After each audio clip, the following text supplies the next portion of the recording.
Whānau, alrighty, representing Trinity Catholic College. Ho mai te piki piki pake mo, te whitu tirama!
Matariki,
representing Queen's High School, King's High School, and Te Kura Kaupapa Māori o Ōtepoti, Homai Te Piki Piki Paki Mō, He Waka Kłtuia!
Two.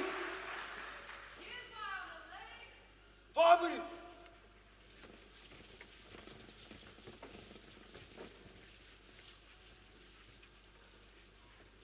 Awahia te awa, putai tū a putai waho, ko te poke a kau te rākau o maere nuku, o maere raki, o maere i tamaro whenua.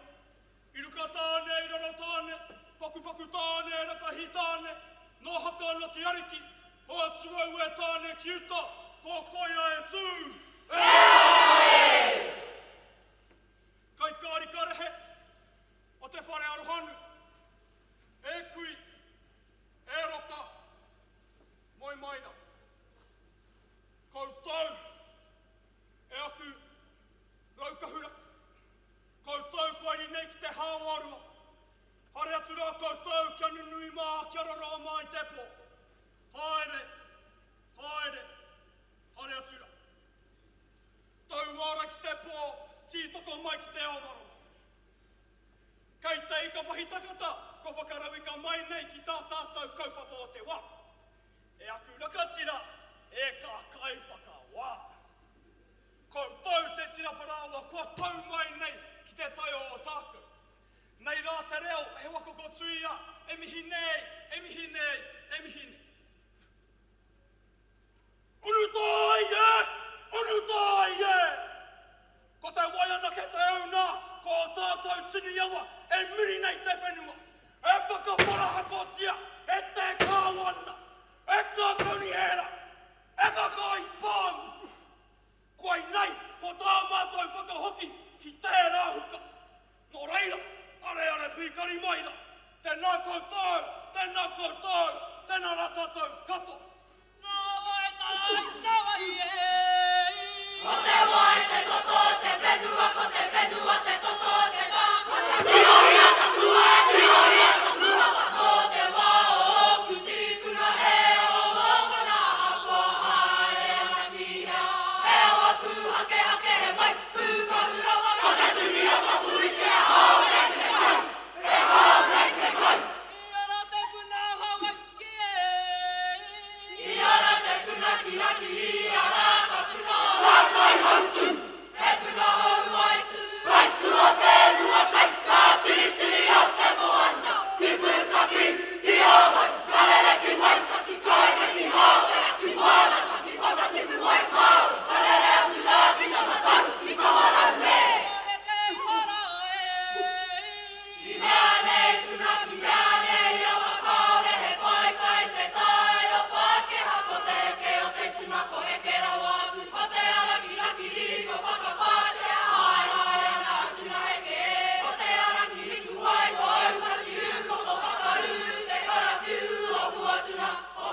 Oh!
will introduce our kaitātaki tāne and our kaitātaki wahine.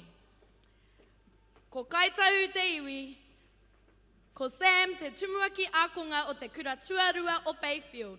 Kua arahi ia I te rōpū kāhui kāwau noho tumutumu mai I te tau tuaiwa. E hiahia ana a Sam ki te whakaawe awe I ētahi atu ākonga kia tūrangatira, kia awhi o rātou tuakiri, a kia kawe tonu I te kaupapa ki te ao o mua.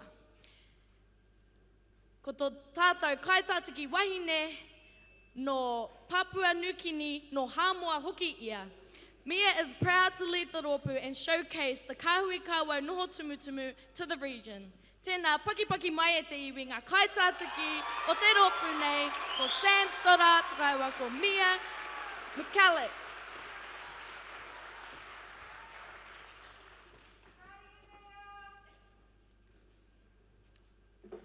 Ko te kāhui kāwau noho tumutumu te ingoa o te kapa nei, no te kura tuarua o Bayfield ki Otepoti rātou. Kei te hiehia ngā kaiako o taua kapa ki te kōrero e pā ana ki ētahi kaupapa. Ko te aroha, ko te mate, ko te kaikiri, ko te tāmitanga, ko te kotahitanga hoki. Ko tō rātou tuatahi tēnei, hei kai whakataetai ki te Hautoka. This is a first for them e te whānau standing at te Hautoka as a competitive group. Hararu mai e te whare. Tēnā, paki mai e te iwi. Kāhui, kāwau, noho, tumu.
Ōtākou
Tihei mauri ora. Ko mātou, te kau no tumutumu, no Bayfield High School I Ōtākou. Ko te kāwau, a manu tumanāko, huruku ōnu, Gore o ki whakamuri. Ka maumahare pāri aka, ka haroharo e te wairua. Ako tapea te reo, kei konei mātou I whakatipu ana. He waia tae rongoa, he hake e riri.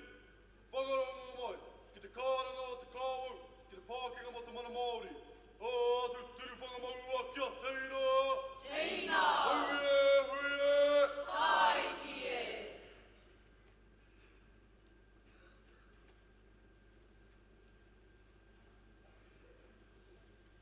I te matahi. Harongo te kawa ki te ao moana I te rato o tainui ki te awa o tapu ki te umukuri. He toro. Te kaki o te kawau. Tiroia ki tō parurenga. Pio no pariro o te taitere. E huru kaumene e watu kāna whana paetu ana te kaua hei te tahi tino kai maue. Te kai hamu te I ka whino te toka tumo ana.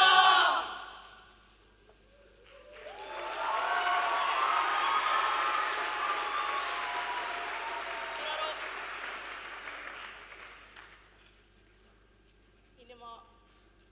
Kiraro.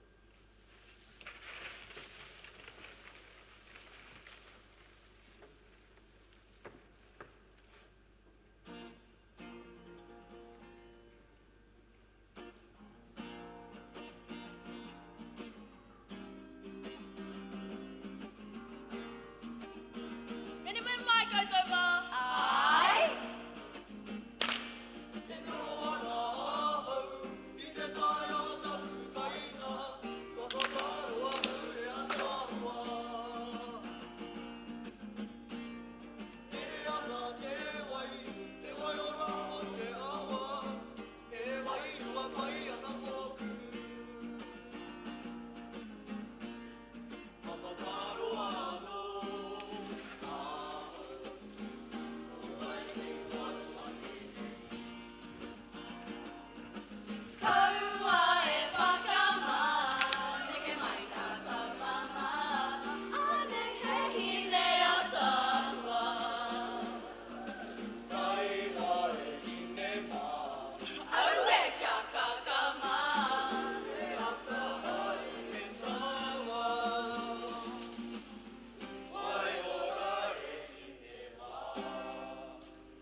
Paki tonu mai te iwi, paki tonu mai.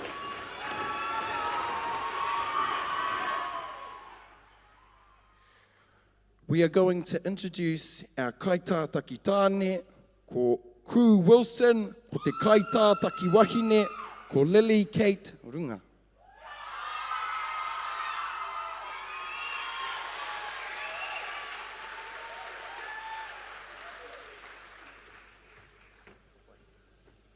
Mai, e te iwi. E te rongo tātou i te Māori tau, ka pai. Me noho tātou ki tērā Māori. Ai, whakai anau, ka pai tātou.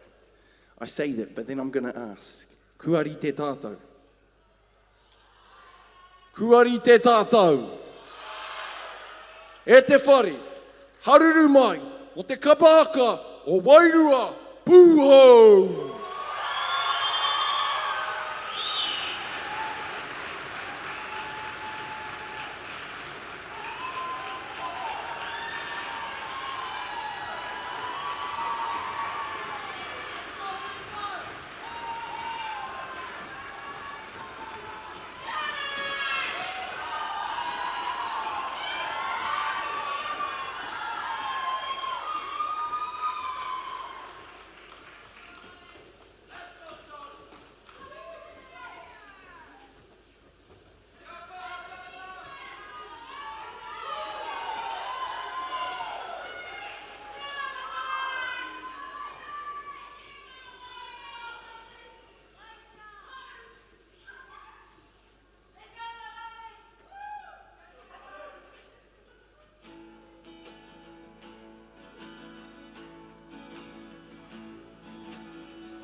pā.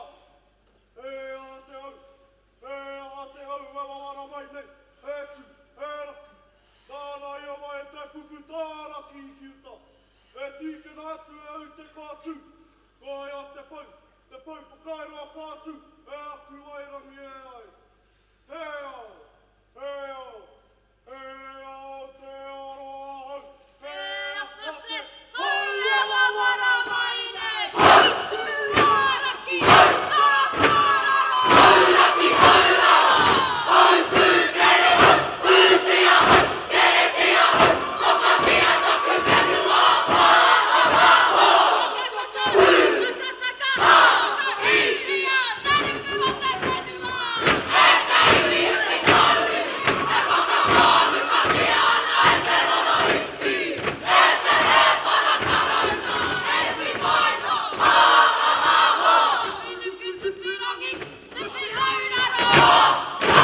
Tia e te mere rangi he, e ata puriho, I tō whakahipi. E koe kapetana o piana. E oi e pāwana. O nūtirene. E o whakarata. A wiki tōria. E whiwaino. Pāpaho. Warimara waruai. Kata. E pātia te Trinity e te karanga. Papatia. E ana huki poeko. Hokianga. Huki kaira te kuria. Ue a te niwa. Ia hoi. Pāpaho. Hokianga. Hokianga. E kari anō te tono tiki te uru o te kuru hipi. Papakira katu, papakira ro. E whiwaino. I te keha te kuriku. Papaku, papapaho. E te iwi Māori nui tonu. Hurakina te pere, whakaro he tāngata. Uruhia te kāhu pirikahu. Wākau tia ki te tino rangatiatanga. Wikitia. Tū hapaina. Tū whitia te he mara mai rangatia. Ko mana male mana motua. Te hukea atu pāhaha.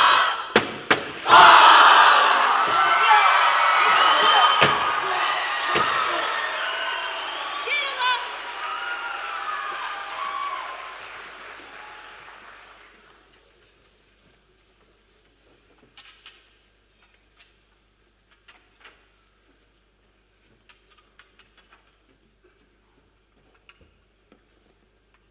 Mai ai runga, mai ai raro, mai ai roto, mai ai waho. Te whai o ki te o marama. He renga tangata, he renga whenua. Ka tū te pō, ka tū te o. Ti hei, mauri ora. E ngā tini mate o te wā. Whiki ake rā ki pūanga. Ki te pō e oti atu ai e. Āpiti ono, tātai ono, rātou, kia rātou. Āpiti ono, tātai ono, tātou, kia tātou. Ti hei. Mauri ora. Pōiritia mai mātou, tunga tai ohi nei. E hiakai ana mo ngā taonga, a kui mā, a koro mā. E hara I te aha. He oi, ko te hai pāpā ke a hau, ki te koa aki te whakaaro. Hei kai mā te hiningaru. Kamutu au ki konei. Nō reira, tēnā koutou, tēnā koutou, tēnā rā tātou katoa. Kumea ke taku. Tiro, tiro, e te kā, puni, puni, ki te taha tū o te raki. Karo no atu ki te pari e, whakatau nei ko te kupu kei. Ki ne aro aro te pari. He kei hoki te ure tāre wā ke rā. Hani a te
tia oi, ki te kahu o te tika, ki te kahu o te rangi mori e.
So I'd like to introduce the kaitātaki for tēnei kapa, Hadley whakahasid, the kaitātaki tāne, no te iwi o Ngāti Rangitihi, and a kaitātaki wahine, ko Keira Waitoa, no te iwi o Ngāti Porou, ho mai te piki piki paki.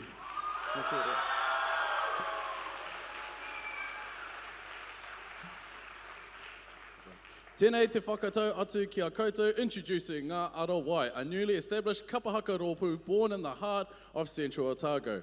Our rōpū is a vibrant collective of rangatahi, kāko and whānau from 5 kura across the region. Waka High School, Mount Aspiring College, Dunstan High School, Cromwell College, and Roxburgh Area School. Yeah, give them some love, whānau, give them some love, give them some love. Our kaupapa is guided by Mauri, the life force that flows through our rohe. Inspired by the trails, streams, and rivers of Kawarau, Maruhirikia, and Mata'o, our name, Ngā Ara Wai, symbolises the pathways of connection that weave us together, both physically and spiritually. This initiative is a reflection of the strength and unity of our community, fostering cultural growth, shared learning, and a deep sense of belonging among our rangatahi and their wider whānau. Through Kapa Haka, we are not only celebrating our identity, but also laying a foundation for future generations to connect with and honour their heritage here in Central Ōtākou. Finally, we give a heartfelt thanks to our extended whānau. Your unwavering support has carried us here, and we stand before you today with immense pride and gratitude. Ko ngā ara wai mātou, tēnei te tuku mihi, tēnei te tuku wairua, nau mai whakarangona. So, whānau mā, this is their first time performing here as well. So, like every kapa, they're nervous, they're a bit excited, but we need to hear the awhi and the aroha from all of our whānau in the audience to give them that really good encouragement. Kapai? Check. All right. Are we ready at the whānau? All righty, the doors are locked. We're about to jump on. Representing Mount Aspiring College, Whakatipu High School, Cromwell College, Dunstan High School, and Roxbury Area School, ho mai te piki piki paki mō, Ngā Ara Wai!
ānuku e takotoa nei. Tēnā kōrua. Ki te whenua, ki te takiwā, o Ngāti te rua hiki, o Kāti te Kāti huirapa ki Puketeraki. Ora tonu ai. Ki ngā kahurangi, pa wheturangi tia. Haere ki Paerau, haere ki Huaiki Nui, haere ki Roa, haere ki Pāmamau. Haere, haere, haere atu rā. Rātou te hunga mate ki te hunga mate, tātou te hunga ora ki te hunga ora. Tui hei, mauri ora. Ki ngā maunga teitei, te haukainga, tēnā koutou. E mihi ana ki ngā kauwhakarite o tēnei whakataitai, kua whakapaukaha koutou ki te whakarite i te kaupapa nei. Nō reira, tēnā koutou. Tēnei te mihi nui ki ngā kauwhakawā, ki ngā rangatira e mākati ana. Tēnā koutou. Ko ngāra wai mātou, anei tētahi rōpū mai ngā puna karikari o rākai hautu. Mai a whakatipu ki te taonga, ko wānaka ki te raki, ko kamuana hai ki te tai. Ko tēnei te wā tuatahi i tū mai mātou i te taumata o Hautoka. Hei whakatepe, ko tēnei te mihi nui, te mihi maioha, te mihi aroha ki mātou hāwhai o. Kia tautau te pautoko manawa o tēnei rōpū. Me mutu i kōnei, nō reira, tēnā koutou, tēnā koutou, tēnā koutou kātua.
Whirihia. Tukua. Ene tihi anō, ki o mana whenua, ngā kai whakarite o te kaupapa nei, ki ngā kai whakawā hoki, āmihi nui kia koutou katoa. Kia koutou, kāore ware ki o mātou kaupapa. Toitū te Māori, toitū te mana rangatahi, toitū te Trinity, si hei Māori ora.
It's my privilege to introduce to you the kai tātake for the rōpū. Your kai tātake tāne, ko Rahiri Cooper, no te iwi o ngā puhi, and our kai tātake wahine, ko Jennifer Story, no te iwi o te arawa. Pake mai e te whānau.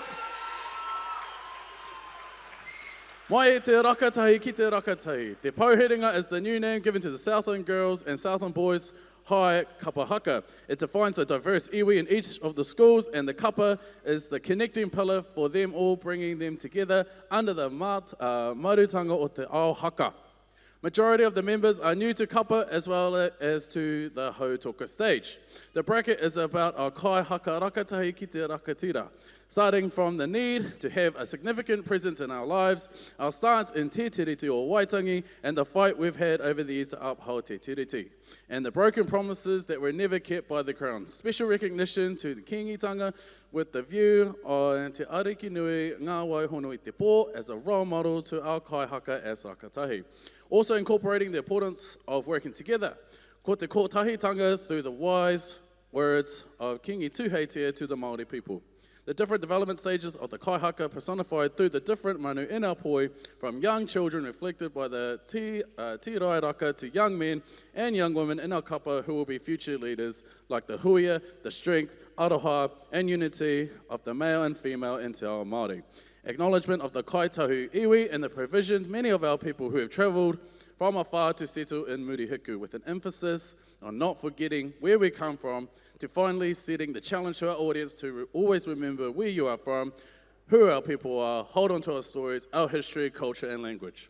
Stay true to who we are, be proud of being Māori every day. Oh, rawe te whānau, love that. So, whānau mā, are we ready? Oi te whānau, representing Southland Girls High School and Southland Boys High School, ho mai te piki piki paki mō te Pouherenga o Murihiku!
Te whare e tūrei. Te marae ua horoa. Kāra tā mai. He ngā kura. Whakahari a te Hautoka. Ka wiki a koutou. He kora mai e kui ma. He ngā mātua. Koutou katoa e hui nei. Tērā koutou. He nui a ki wiki a koutou. Kia tātou katoa. E hapai nei te tātou mauritanga. O te Kapa Haka. He ngā kai whiriwhiri. Ko koutou ngā hunga mātatu. Ka hunga tautohito. O te haka. He whakaatanga mātou. O koutou timatanga. He nui te haneneti a koutou. E ngā kura katoa. E whakataitai mani i tēnei rā. Ko koutou ki mua. Ko koutou ki muri. Kia kaha. A paitia te ke papanei. Tēnei kua mātou. Mane panepa. O te kura taita matāne. O te kura taita muahine. O Murihiku e tū nei. Ara, ko te pauherenga o Murihiku. Tareira e te iwi. Tēnā koutou. Tēnā koutou. Tēnā koutou katoa. E tō ana te rā i te aki aki. E ara ana te rā i te tā. I whakapu aki po tātou ko tēnei te rā i hangai ai koe. Hei, kingi ki te iwi Māori e. Kia mai mahalo tonu tātou i Māori ki te rangi e i. O tātou tawhia mahuta te rata, te pua kora ki te ota. Tūheitia! Hei puini te ariki nui, ngā waihana i te pō. O tātou te whero te tua waru, o te awa wai katoa. He piko he taniwha e i. Tua ke taupiri he amo whare, o te iwi Māori e. Ki te whakakotahi te iwi Māori e. Ngā waihono i te pō.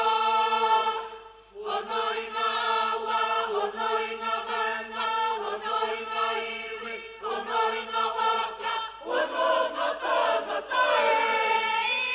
Ki te kātahi, te kakahaka whati, ki te kāpuia e kore e whati. Ki tū e te iwi. Te mana motu hake. Tū e te iwi. Ki te kōtahitanga e. E te mana o ngā rangatira i mua wahine humari e. Wahine wahaki, wahine rangiwari e. Ngā tapu wai. O ngā ariki ki a whakamahi. I ara me ora i o tātou tikanga e. Hei pupuri te toto, hei pupuri te whenua, hei pupuri ngā hauewa.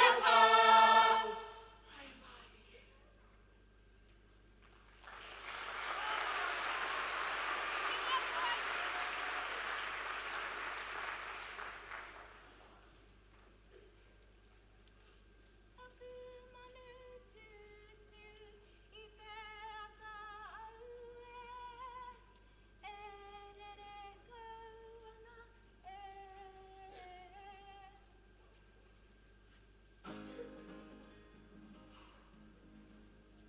Manuiti, manuiti, erere ana. Manuiti, manuiti, erere ana. Manuiti, manuiti, erere ana. Aku manu, tirohi a te wairangi e. Ki te whaia, ki te amarama. E rere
Jesu.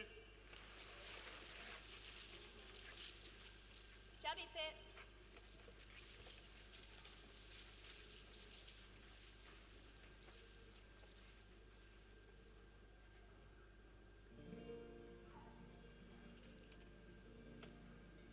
O te tau Ōtākou hate,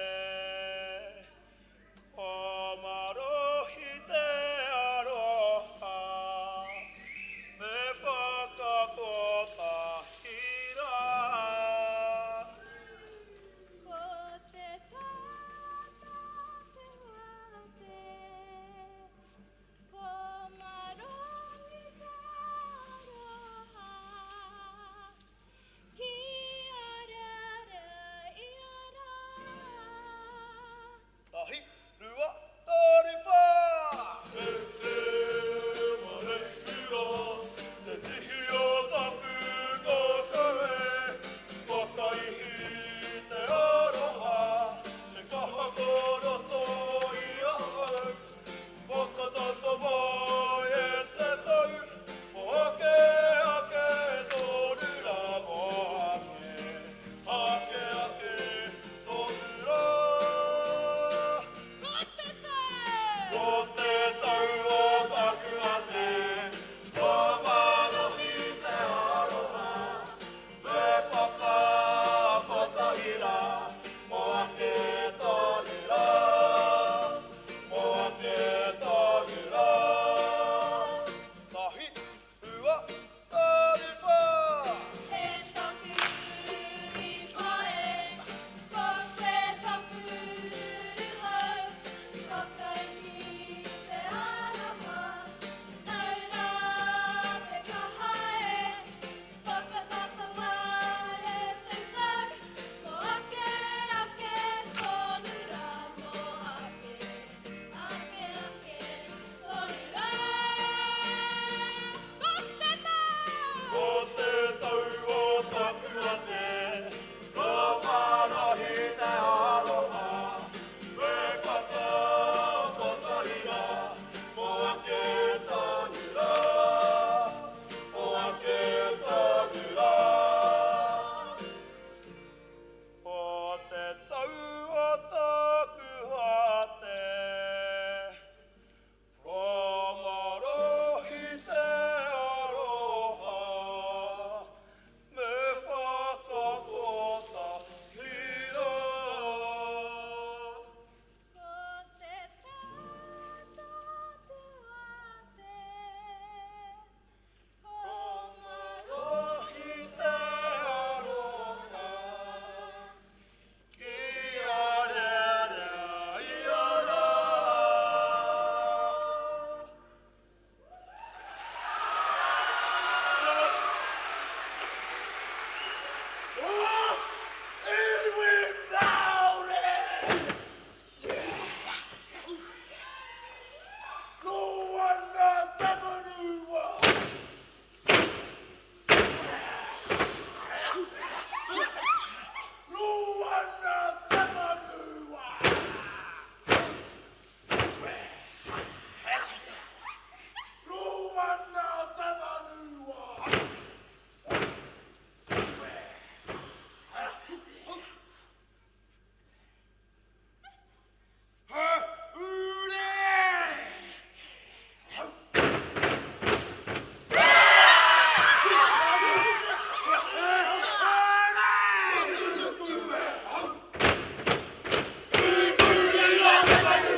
ki tō maunga, hokia ki o aua, hokia ki tō whenua, hokia ki tō ukaipua. Ka whakamaurisia, iara, mārira, tērā koutou, tērā koutou katoa. Kia ora tonu mātai! Ake.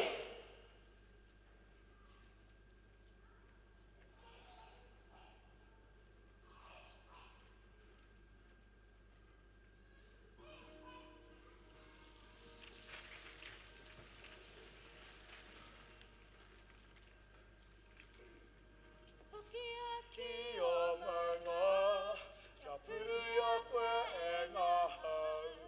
O tā whiri mātia, hoki a ki o maunga. Kia ara taurua, kia ita ki te whenua, puritia tō mana. Kia mau ki o maunga.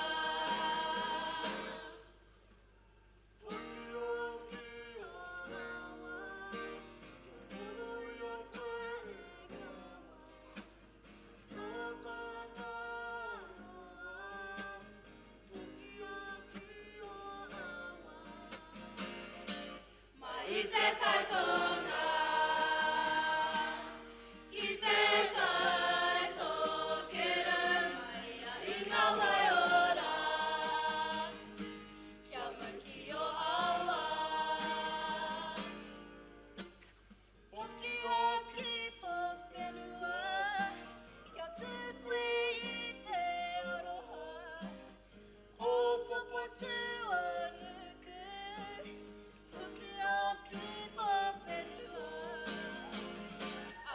Inga puraka,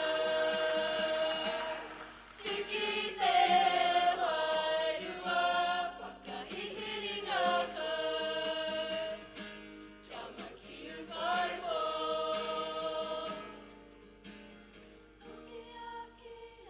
Hoki aki o manga, hoki aki o awa, hoki aki tō whenua. Mihi atura, mihi atura, mihi atura. Te pauherenga o Murihiku, hau. Tuku atu wera ki a koutou katoa. Aue kia maki tō Mauritonga, karuara ware, he uri koe mo, rongi o te aku o waiki. Nui koe puritia ki te matairanga, o ngā tupuna, hei arahinga te huarahi ki mua. Oho waiki! Nui koe, kia mai ki tō manga, kia mai ki tō reo, kia mai ki tō ukaipa.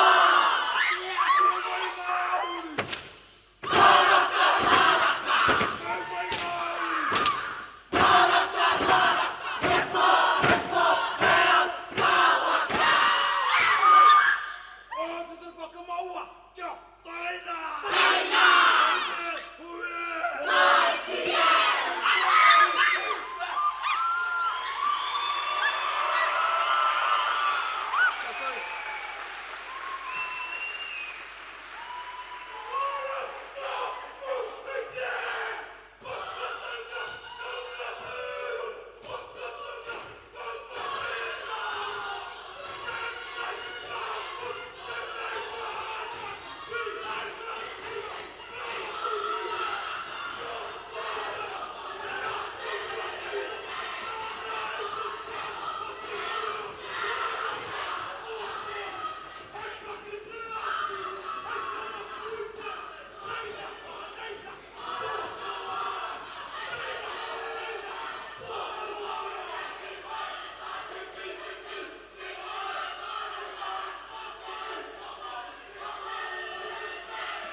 We have Summer Mason, no Ngāti Poro.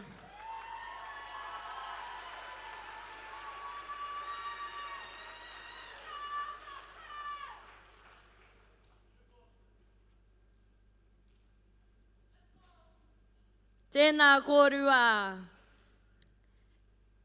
He kōrero mo te kapa, ko hoko nui ki runga, ko mataura ki raro, ko rātou ki te whenua. Ko te ihi o Mārua Wai e kukuru nei. Te ihi o Mārua Wai represents Mārua Wai College Senior and Junior Campus in Gore, Southland. We use Kapa Haka as a vehicle to learn about our takiwā, our mana whenua, me te ao Māori, and to challenge ourselves to reach our fullest potential. Nō reira, e te iwi, haruru mai te whare, te ihi o Mārua Wai.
hapu arohe, ko kai te ro hiki, ka te moki, kai te pahi, rātou ko ka te tāka, ngā mana whenua e tau nei, ngā ahi kā te haukainga nei, e tiaki, e manaki ana mai, tēnā koutou, tēnā koutou, tēnā tātou katoa.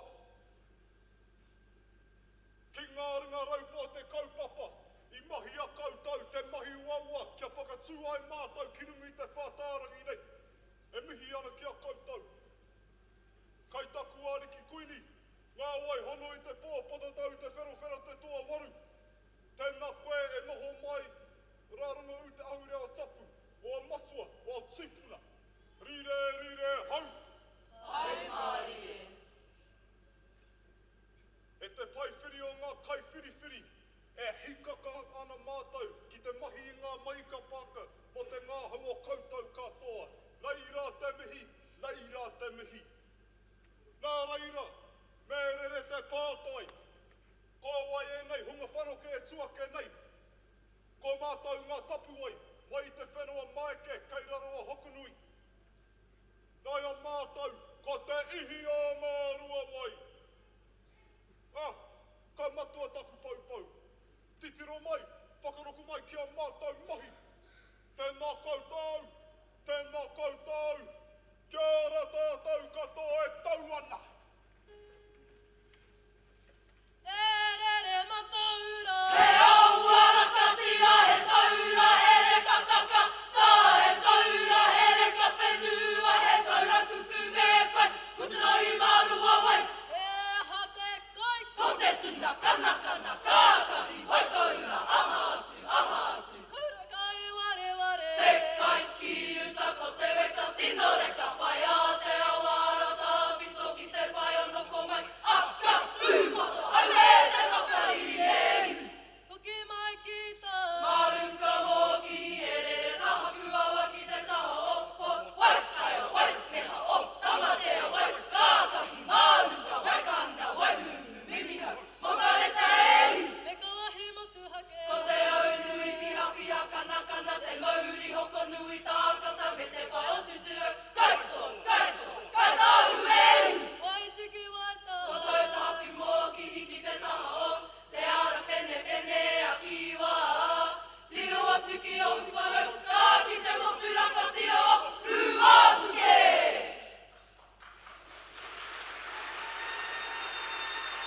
Karite.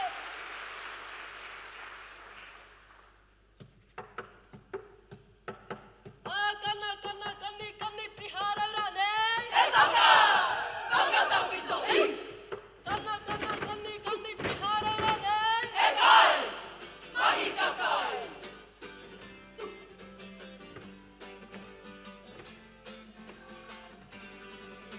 Ka huna te marama, ka mā te ua, ka haere ki te awa, I roto I te pō. Kimi kana, ko te mahi ka kai. Ka heke te wai, ka kite a te kai. Ka pohia kana hika toka. Whiu atu ki te taha o te awa. Kaika, kana, kani I te awa nei. E tino taka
Gee, pūrari niti. I'd like to introduce our kaitātaki. Ko te kaitātaki tāne, ko John T, no Kaitāhuia.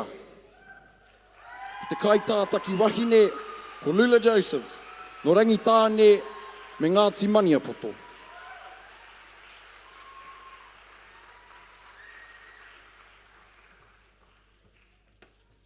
Ka pai, e te iwi, without further ado, tēnā, haruru mai te whare, te tira haere o te hāhi.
E tū.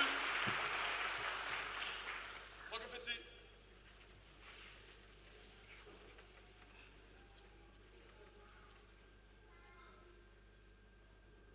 Kai aku nui, kai aku rahi, kai aku whakatā marahi ki te raki, kai aku whakatā maramara ki te whenua, tēnā koutou katoa.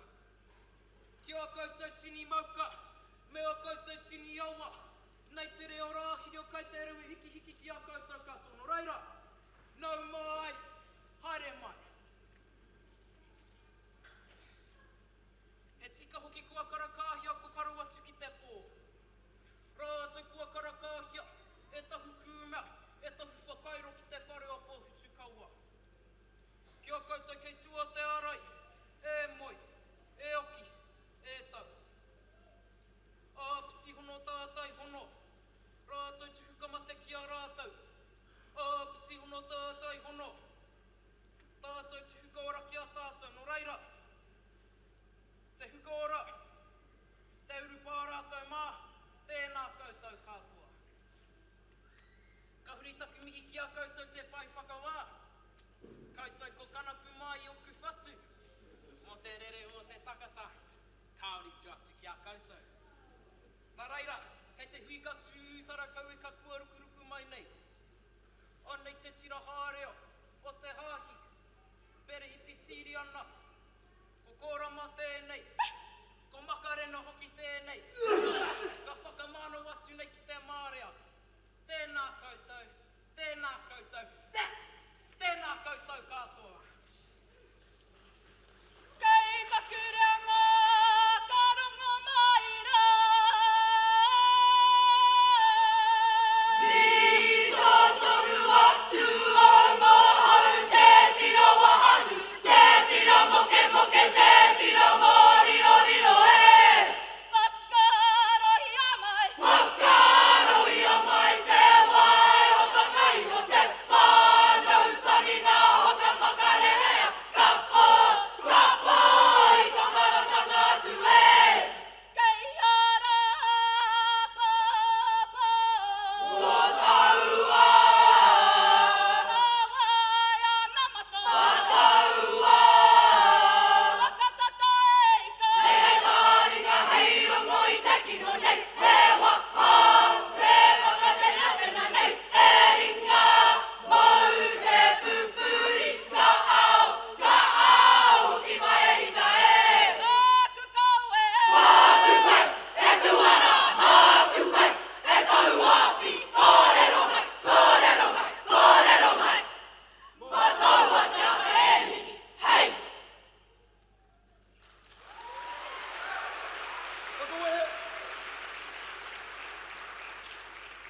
too.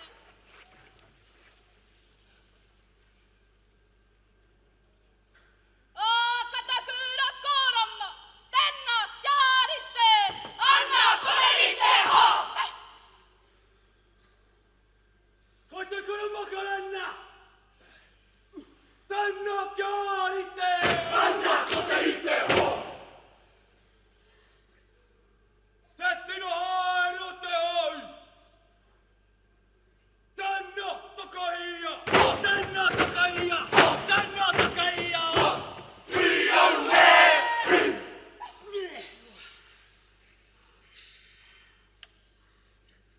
Go! We are te! Rere o te mako! E whakano! No! Kia mai! Nei! Vira! No! Ya! Okina!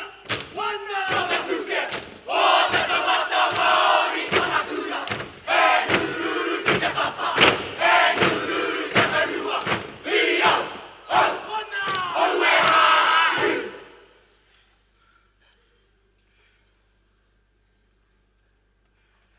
Kia!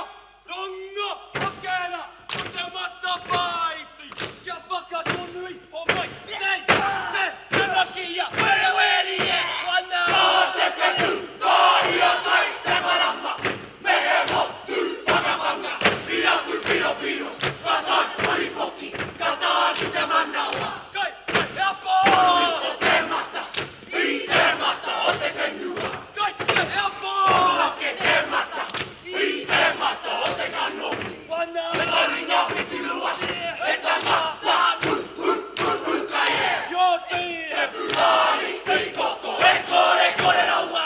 O taku wana purihi! E mea tāna! E te whakapono ki te manawa! Te! Ta! Ka! Takaika! E te! Hei! O te atu! Ina! Ana turama mai nuku! Turama mai rangi! E marama purihi! E whakapakaru te ko! Wana! Pliti! Pliti ki te ora! Pliti! Pliti ki te mana! O makura! Eri pliti! Uana! Uana!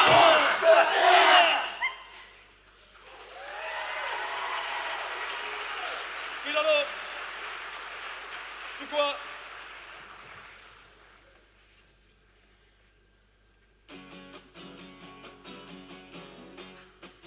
Kuaroha nei te wā, e noho ka poana.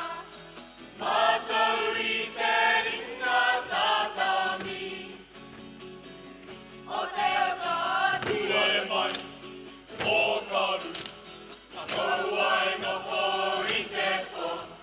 Me tū mō te reo me te ao Māori! Te ao Māori! Takua i tū!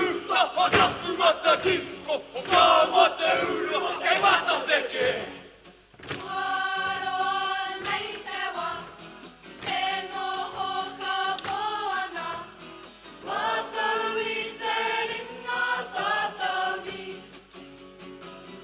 o te okati. O karu! Na wawa tātu kuiho!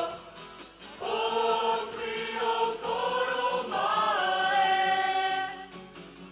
E ara e, Koro mai! e ara e. Kuru o te waka! Tere o te waka! Tere ata kuwaka rua! Tere ata kuwaka tipuna! Tere ata kuwaka kautere! Kawera konei huri ka puke moana! Katai ki te whenua! Ko te kahui tipua! Ko te kahui rapa! Ko te kahui waitaha! Ia! Aha! Ka titi ki te aurua! Piruka takuwaka pā! Ka kano ka eke panuku! Eke takaroa! Hui e! Hui e! Tai ki e!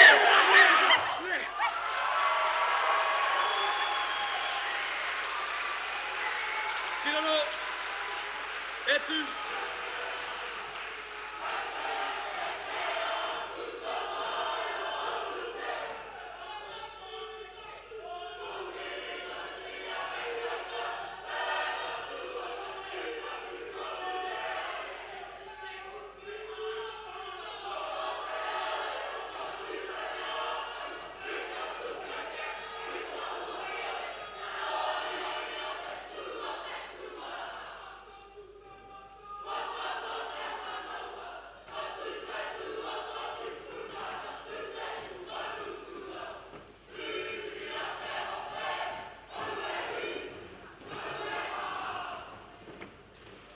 O mai te piki piki paki anō, mō te tira haere o te hāhi.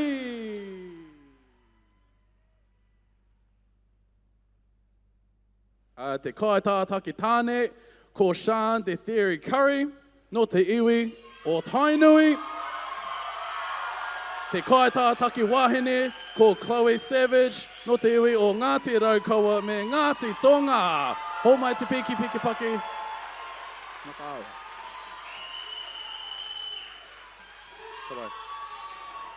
Oi, te kōrero mo te kapa, ko Hananui te maunga, ko te ara a Kiwa te moana, ko Murihiku te whenua, ko Himi hākena te kura. This year our theme is Aroha atu, aroha mai. We are proud of our heritage and we are forever thankful for the efforts of our tūpuna in keeping alive our culture, our language, our love, our mana.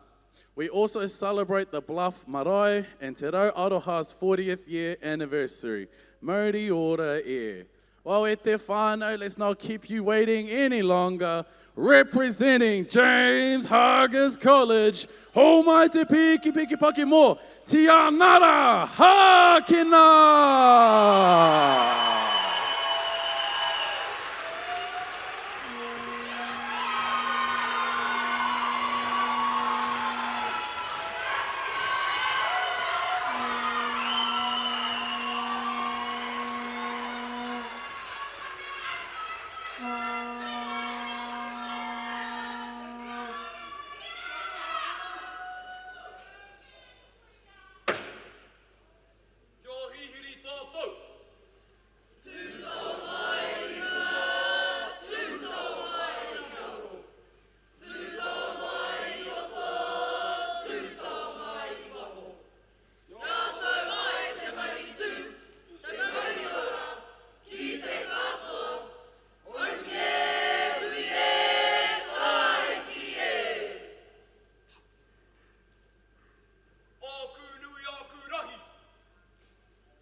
hia ki runga I a koe.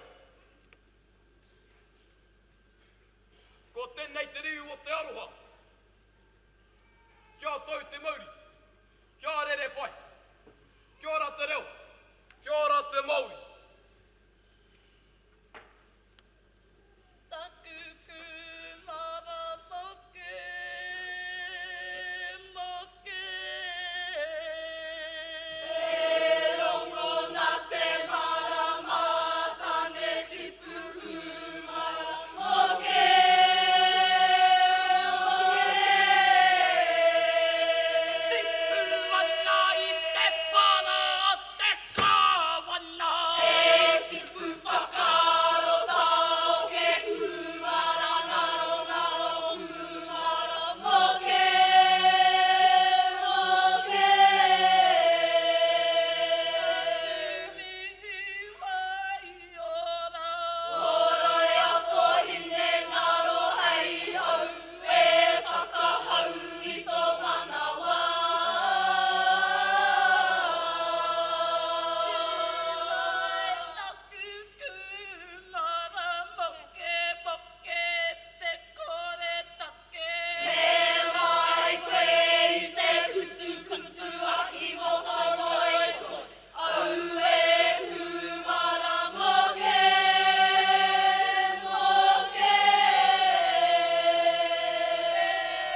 tini I Tawawa, kotahi mano, I warau, waru tekau mārima.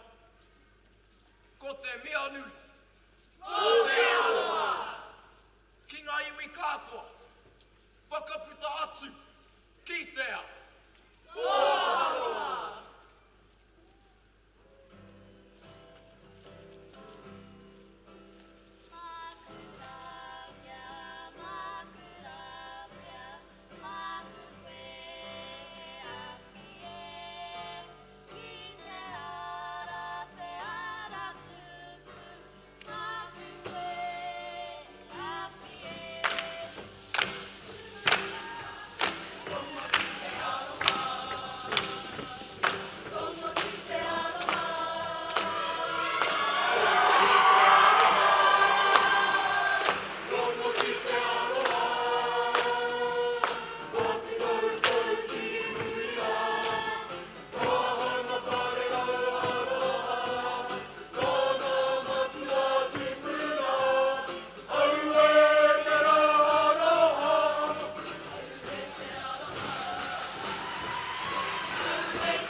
Ko te kaitāta ki tāne, ko Hemi Carol. Ko tana maunga, ko te kohirau, ko rangi tāmau, anō hoki. Ko awa ko waitaki, waka ko urua, ko takitimu, no ngaitahu, no ngāti kahunguru, no ngāpuhi anō hoki. Ko te kaitāta ki wahine, ko Ela whaau, ko aura ki tona maunga, ko waitaki te awa, ko urua o te waka, ko ngaitahu, ko rongo mai wahine ngā iwi. Tēnā kōrua. Pakia mai.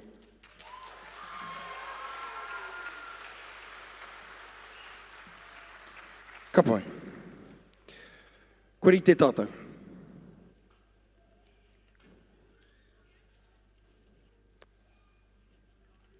Ka pai. I te iwi. Haruru mai te whare. Mo tō tātou kapa e whai aki nei. Te matahia pō!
he tuna.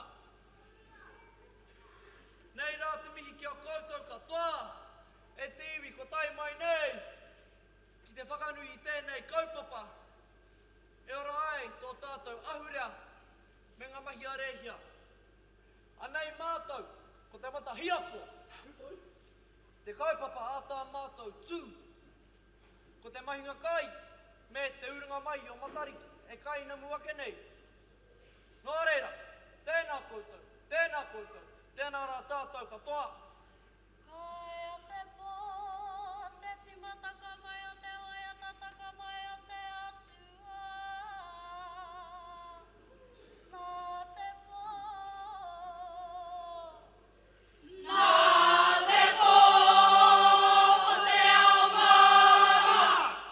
Nā te ao marama. Nā te ao marama ko te ao tura. Nā te ao tura. Nā te ao tura ko te kore te pipia. Nā te kore te pipia.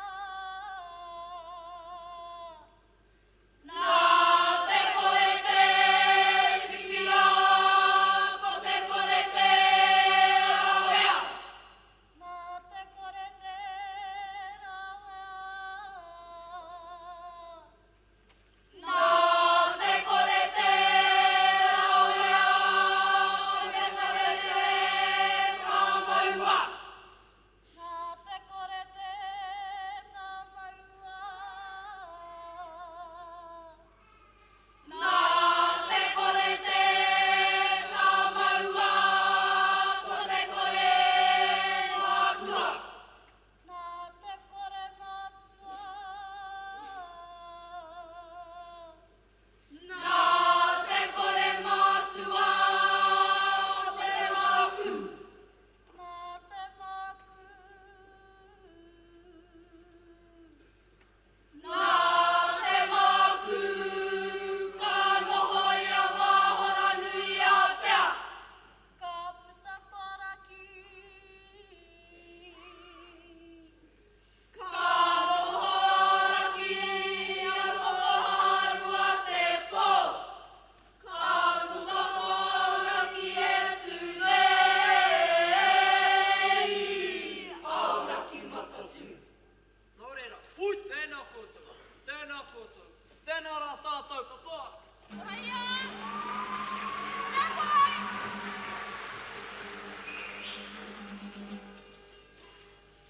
Poi atu taku poi, wani atu taku poi, te pikinga i waitaki, te hekenga o hahui, patikahuraki pia tāna maiti, parekana pūpaka i nā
Introducing our leaders of the group, our kaitātaki wahine.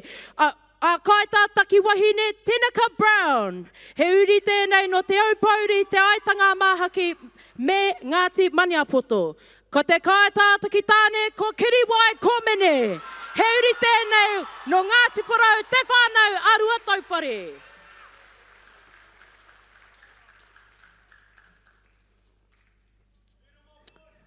Oh, we're all a bit silent out there. Kei te rite, kei te rite. Can I get a drum roll, please? Paki, paki mai te iwi. Te whare kura, oro whenua.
hono tā kai a te aho matua.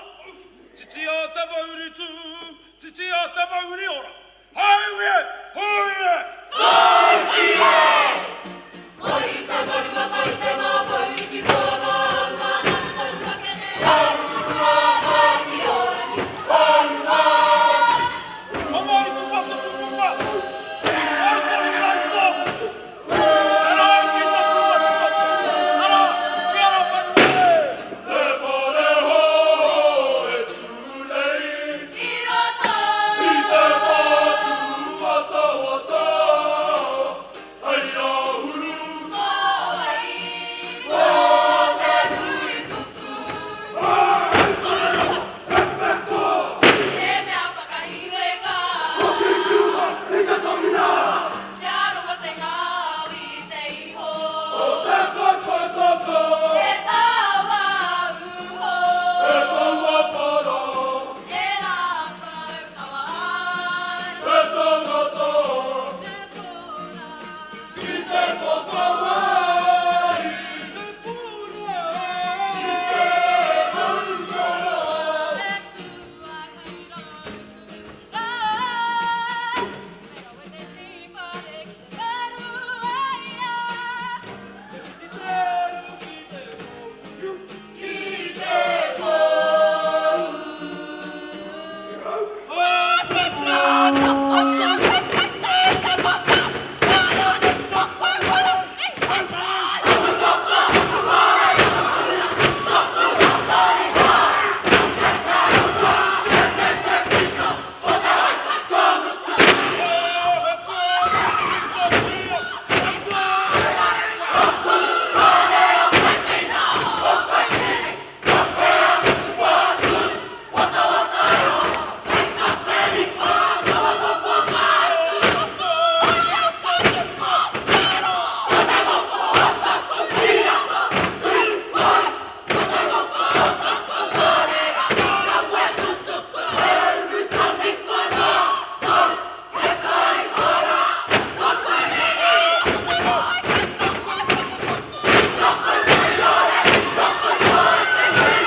Huri noi tō tātou whare. Tēnā koutou. Tēnā koutou. Tēnā rā tātou. I te neku neku. O te rārunga rā tipi o taki timu piti atu te tai whenua. E haunga i ki te mauri o te Māori. Rangatahi a he whenua hau kura tēnā. Nā wai hopa i tēnei hutinga i ere nei ko te kotahi tanga. E awhine te waha. Pūhoi mani o papa, te tokeru. Te ara wai toro nei o rika. Kai wata mai te ara haporo urangi. Ki tāna pōtiki o ratau ana nā. Whakara wai kata ki te ihi o te mana o te wai programu. Ka te hurori. O te kupu o te tangata wahurana e kore ure wahi uri kerere ke sokara mika miana e wharaura marotonu tapu haere ki ngā paitanga wharaiti mahu e whai e uri ne ki rātana uri rāra i o tō hukuru e no hopu are nei te tatau o te whare me rupu tonu tataki a Murihiku e hupuku nei ko te Māori tanga hare i whanake ngā mana taki timu e a te whai tonu tatai ngā Waka Mahuri ora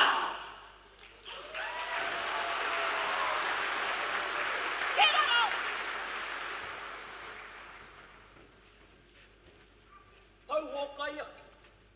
Pōutu kaua. Te kai kaua i ngā mate o te tau. Rui rui a ngā mate ki tū maorangi nui.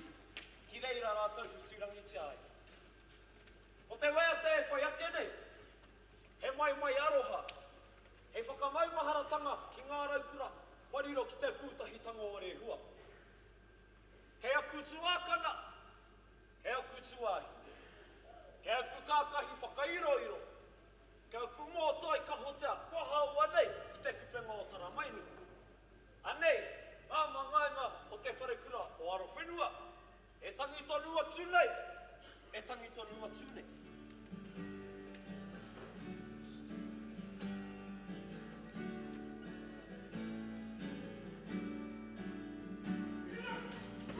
Areira, e a kututira. Ai, ai, hoki atu rā.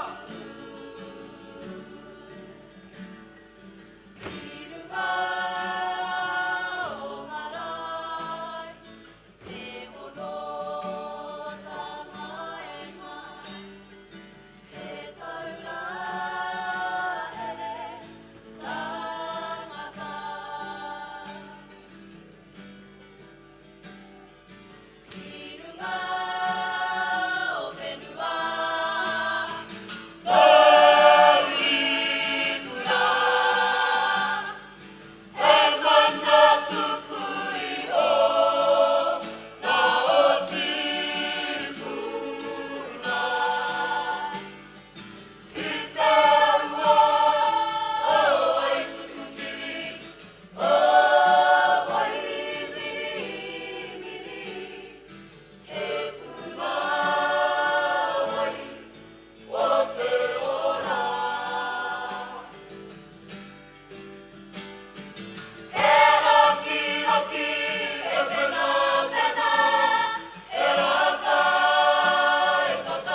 miha tune ki a. Hamutu, hōkupu, I te huinga reo I here taunga. E ki anei, toi tū te reo. Hei tua papa, o te whakaro, o roto I te poe e whai ake nei. E mōhio ai koe ki o maunga, kakea. E mōhio ai koe ki o aua, auria.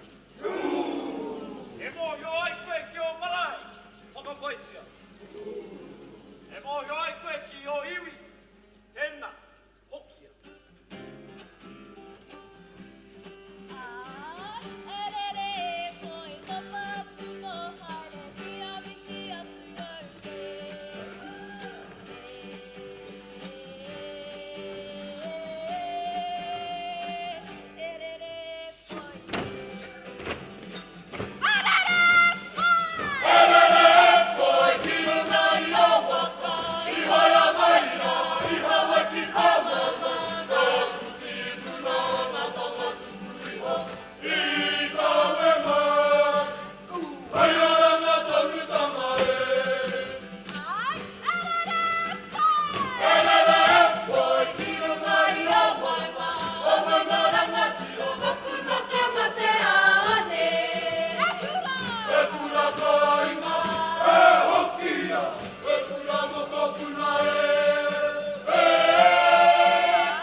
Koutou karifo.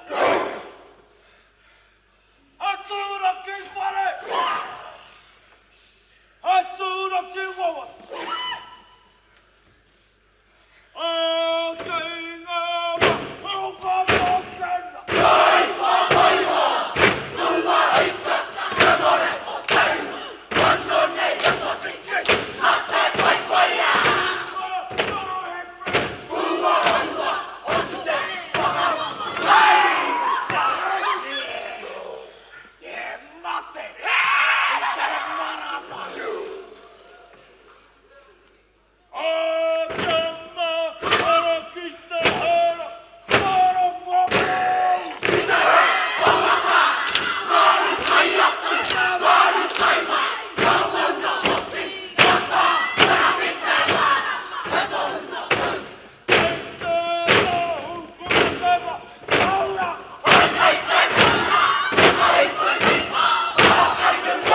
Kiraro.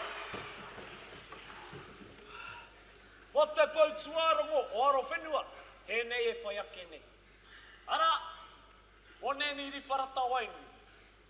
Koni atu e te tori te kautau ia, e whakatoa ana i ngā kākano o rangi atea, ki aro whenua.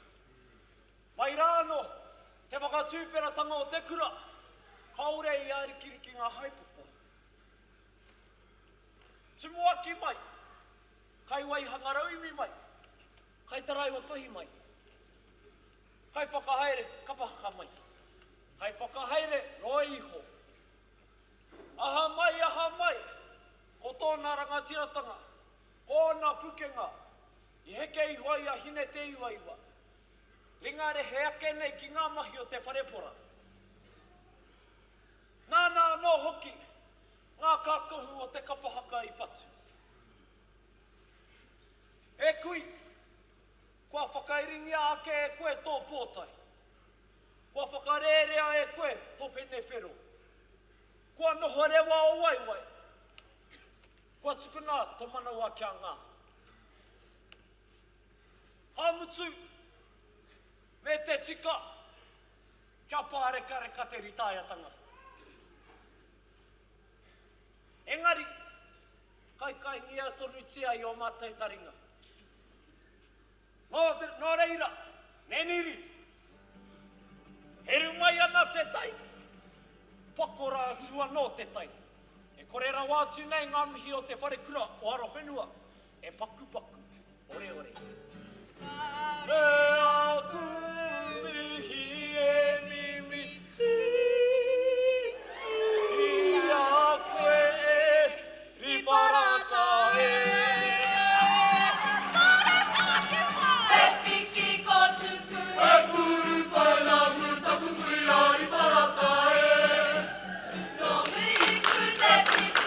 Kura, e ore, i taku mai a e koe.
Hut! Hut!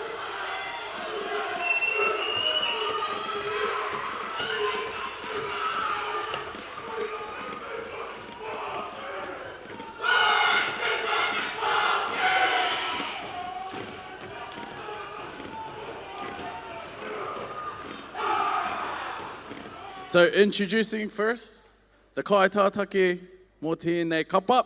So te kaitātaki tāne, ko Liam Reid, ko Bots Hall te roto, ko Wāwara te awa, ko Te Amana, ko Hora ana te whenua tupu, and te kaitātaki wahine, ko Sophie Smart, ko Takitumu te Waka, ko Aparima, ko Awarua, ngā runganga, ko Kaitahu te iwi. All right, the paku kōrero mō te kapa, ko te pāhure o te rangi pokiha, te maunga e whakaruruhau i a mātou. Ko omimi te awa e rere pātata nei ki te kura, ko Ōtākou te wahapū. This is the first time that te kapua o te raki have competed in te hautonga. In 2023, we stood as a whakangāhau to experience the wairua of te hautonga. The members of our rōpū have shown great resilience and positivity this year, exploring the many facets of te ao haka and Kapa Haka. We are made up of Year 9 to Year 13 students, ahakoa Māori mai, tangata tiriti mai, he Waka kotahi. Thank you to our kura for allowing our rōpū the time to experience Te Hautonga 2025. Rere atu ngā mihi kia Miss Kristen Mowat, kia Nanny Myra White, kia Dr. Graham Prime, o tira kia rātou mā kua wehe atu rā moi mai rā. Our theme this year focuses on whakapapa and identity and finding our place to stand in a diverse world, showing solidarity and making connection with our environment, living in the now, remembering those who have paved the path ahead of us for the years to come, to stand strong in our identity and not be lost in technology. Ko au te taiao, ko te taiao, ko au. Oh, rawe whānau, rawe. Alrighty, so without further ado, are we ready at te whānau? Woohoo! Well, representing Logan Park High School, ho mai te piki pake mō te kapua o te raki!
tūhiwa te rangi. O ngā marakonui, kia puta ai ko ngā wawata. Te whae au ki te ao marama. Tihei! Mauri ora! O te mihi tuatahi ki te atua. Nāna nei ngā mea katoa. Ka mihi ki ngā mate, haere, haere, haere atu rā. Me mihi ki ngā runana, o kōnei tēnā koutou. Me mihi ki ngā kuine Māori, nā wai hono i te pō. Me te whare kāhui āriki, pai mārire.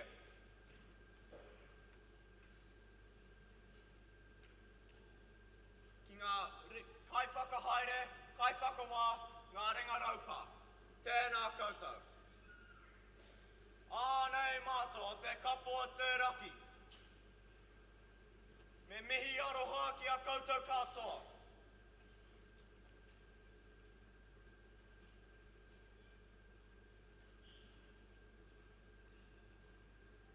Kia.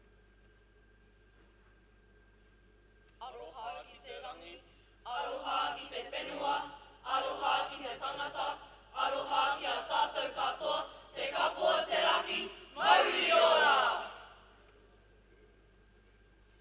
Kumea. Ake tapu tiro tiro e te ka puni puni ki te tahatu o te raki. Ka rono atu ki te pari e whakatau nei ko te kupu kei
Ana, tata ki te taia, mena ka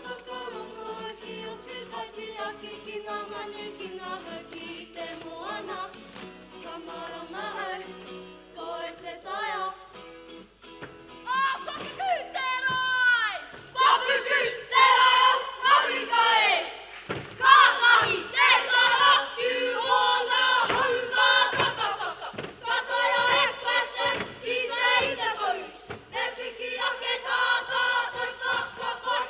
I te reko o te kaiako, te kaiako au.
Ōtākou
Nā reira, introducing our kaitātaki tāne nā kaitātaki wahine. Oh, toko ono, toko rima ngā kaitātaki. If they can come out, please, while I read out their names. Raylan Leesk, Tama Estel, Ruben Patterson, our kaitātaki tāne, and our kaitātaki wahine, Leia Waters, Hannah Brown Hookie. Paki paki mai mo ngā kaitātaki.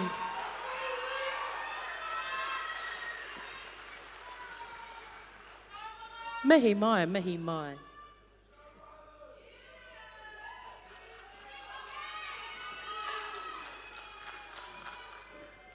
Nō reira e te iwi, ho mai te ihihi, ho mai te paki, mō te muranga, ārangi.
pānuku.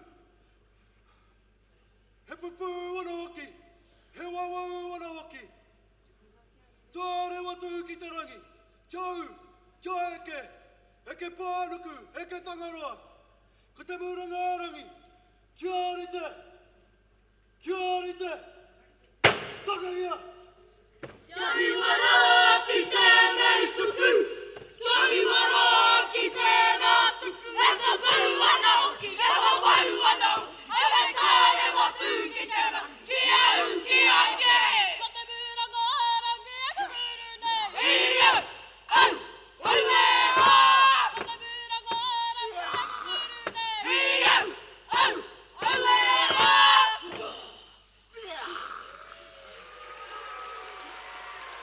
Kiraro. Koe whakahokia.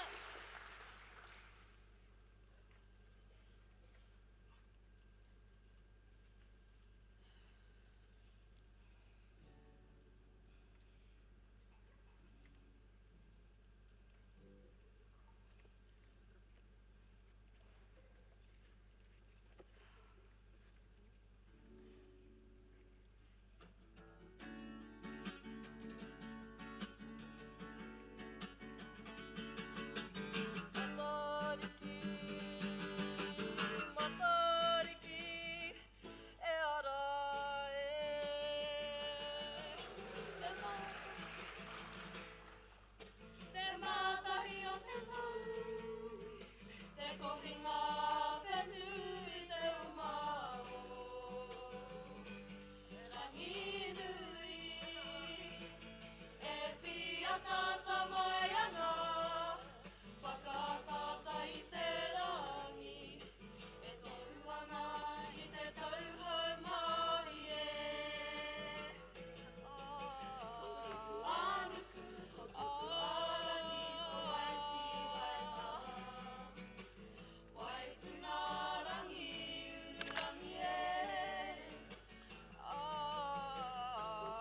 Anuku, ko tuku arangi, ko waiti waita. Waipuna rangi, ururangi e. Ongo utu ka wae, ko hiwa I te rangi e. Matariki e ara e. Te tātahi o te tau, te kohinga whetū I te umao. Rangi nui, e pia tata mai ana, whakatata I te rangi, e tohu ana I te tauhou Māori e.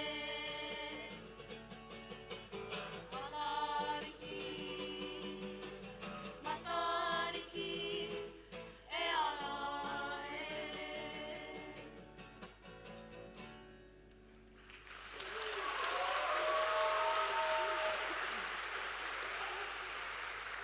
Whakawehe. Wahine ma, poi kia mau.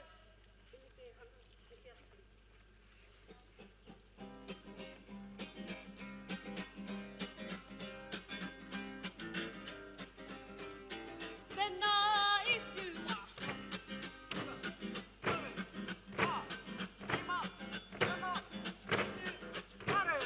Pakia, pakia, pakia, kia rite.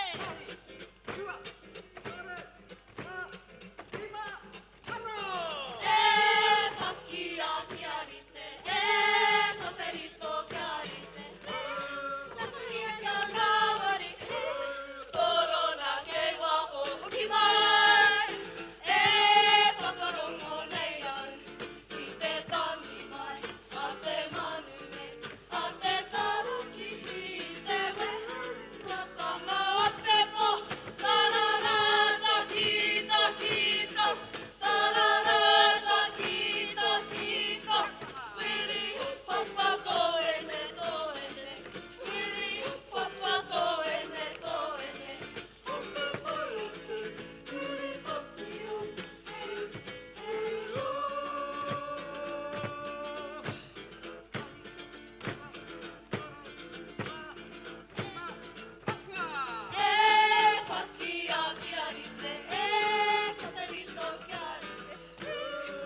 te kaitātaki wahine, ko Indy Ābaku, no Ngāti Parau, no Kaitahu anō hoki.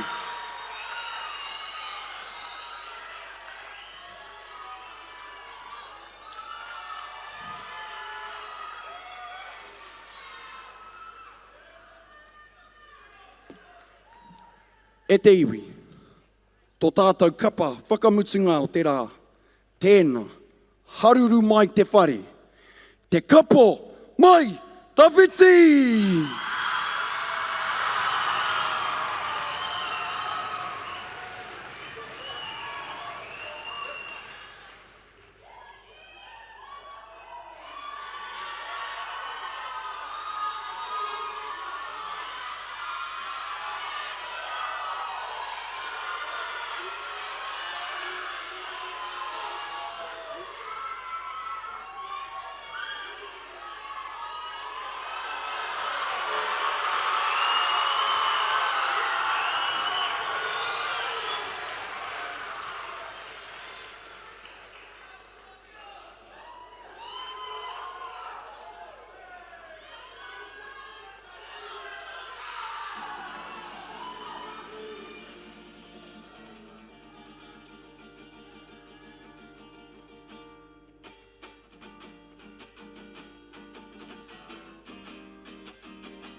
Tihei, wini wini, tihei, wana wana, tihei.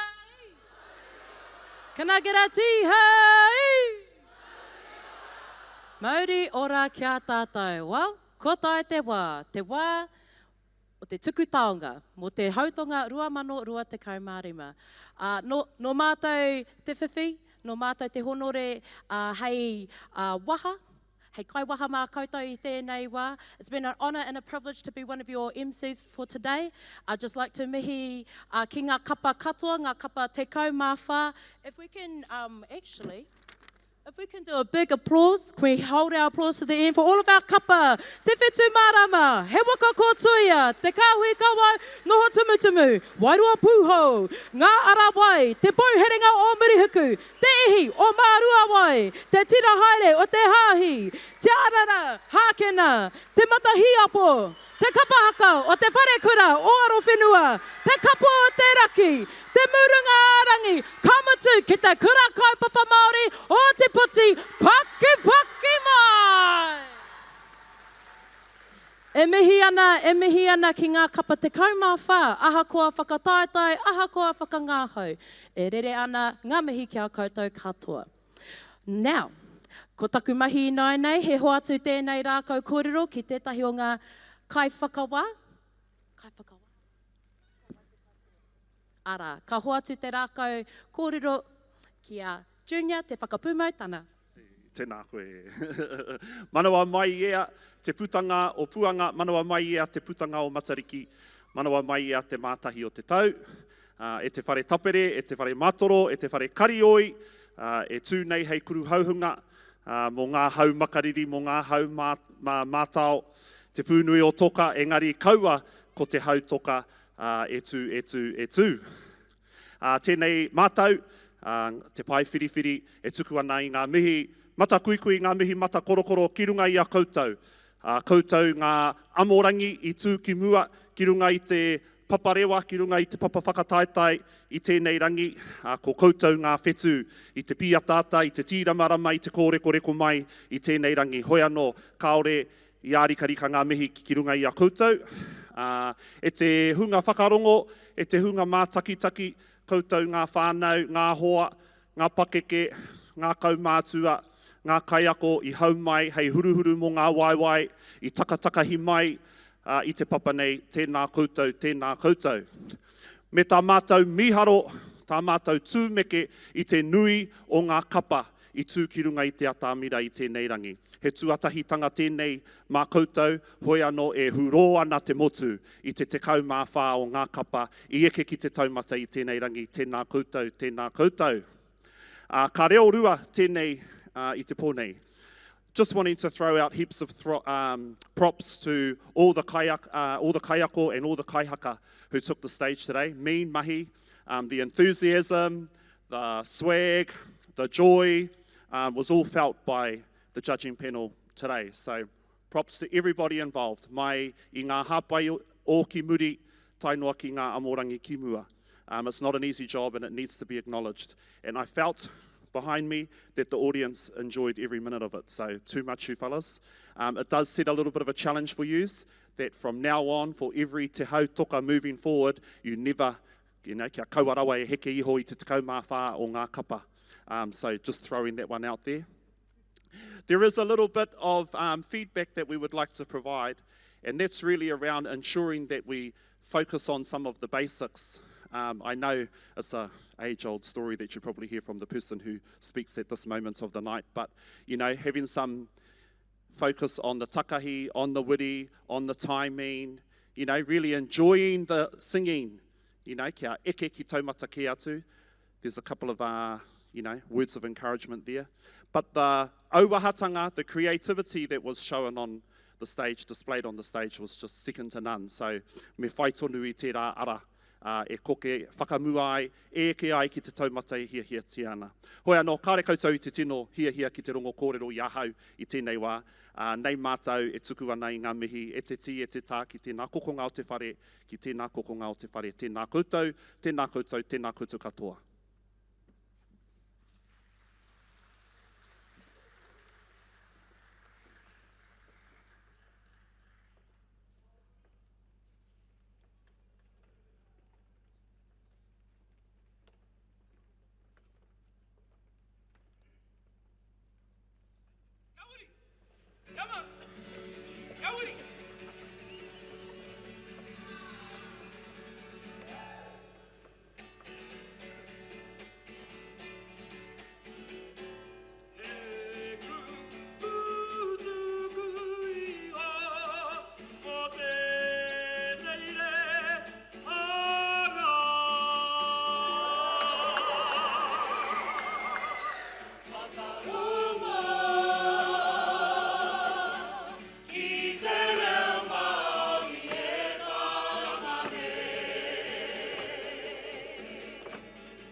Ke mi paki mai anō mō ngā kai whakawā. Paki tonu, Crystal Pōmare, Kare Tipa, Karamea Pēwhairangi, Apronea Arahanga, Horawai Wetini, Kiriana Tana, Mahia Brown, paki mō whānau, come on, kai whakawā.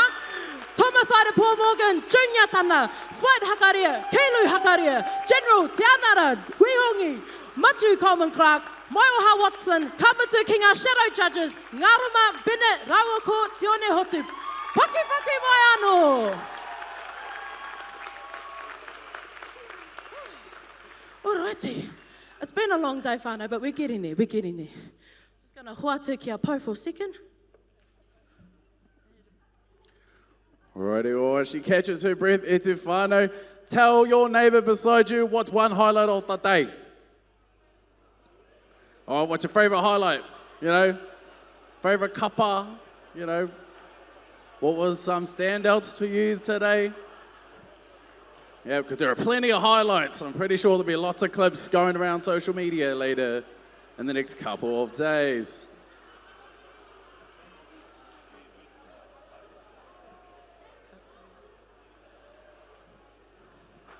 Ka pai te whānau, ko whai hāhau. I found a breath. And we're back.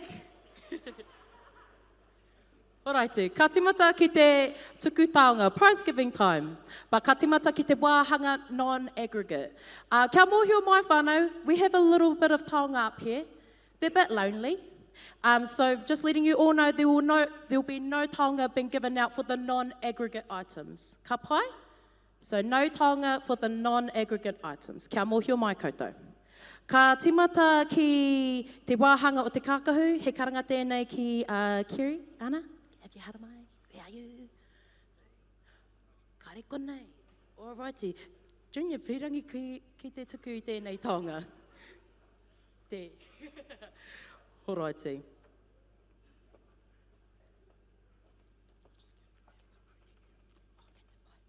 Nā reira, ka timata ki te tūraka tuatoru, third place for kākahu, we have a third equal. Ooh.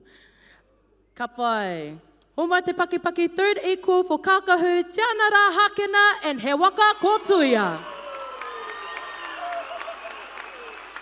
Haramai.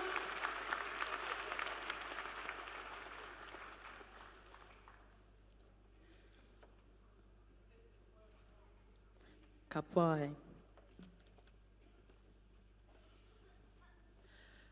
Tūraka tuarua, second place for kākahu, paki mai, te matahi apo.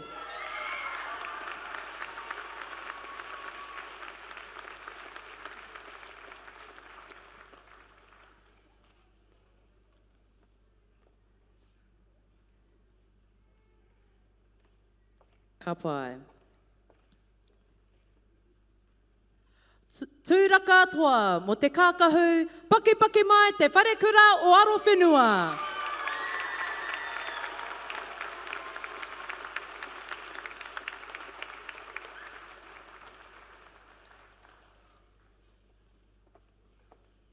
Tēnā koe. He karanga tēnei, ka tahuri ki te wāhanga Waitatira, we're going into the Waitatira section. He karanga tēnei ki taku me te nia, hara mai, ki te tuku i enei tiwikete. Ka pai. Ko te tūraka tuatoru, third place for Waitatira, paki mai, wairua pūho.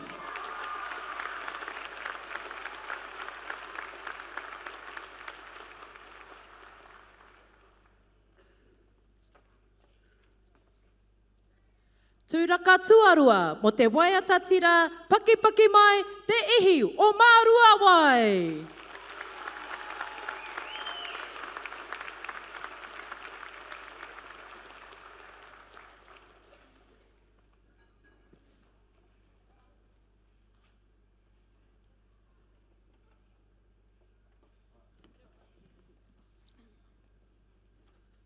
Ka pai, ko te tūraka toa, first place for Waitatira, paki mai, he Waka, Kłtuia.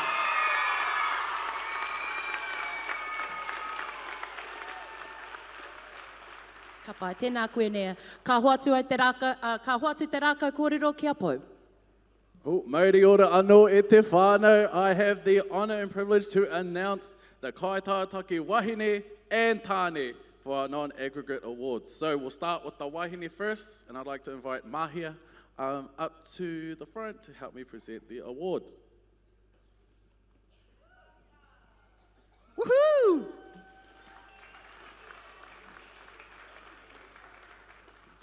Ka pai whānau. All right, ko te tūraka tuatoru, mo te kaitātake wahine, o mai te piki pake mō, he Waka Kłtuia.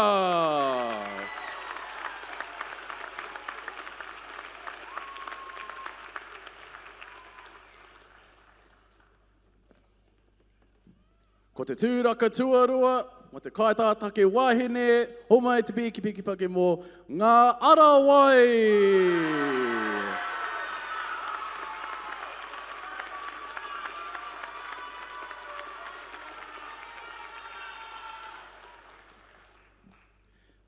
Ko te tūraka toa, mo te kaitātake wahine, in first place, ho mai te piki pake mō te wharikura o aro whenua.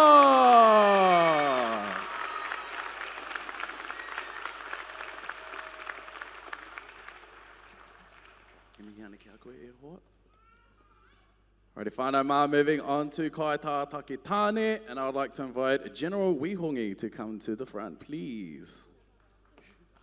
Kia ora e hoa, kia ora, kia ora. Kaitātake tāne. So in tūraka tuatoru, so in third place, ho mai te piki pake mō te matahiapo.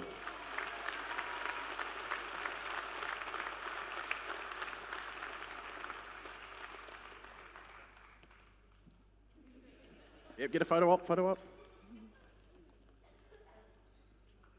Ko te tūraka tuarua, mo te kaitātake tāne, ho mai te piki pake mō, he Waka Kłtuia.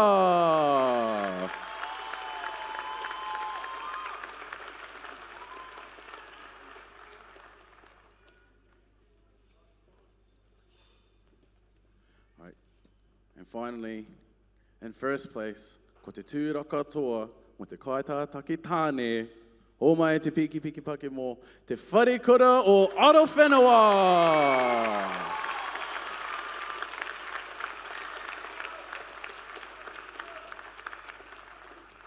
Now passing the raka over to tū mai.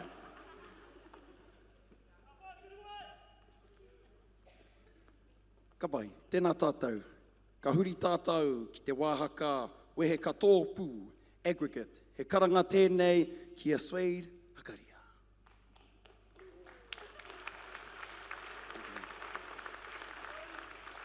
Ka huri tātou ki te tūraka, ki te wāhaka o te whakaeke. Tūraka tuatoru, te matahiapo.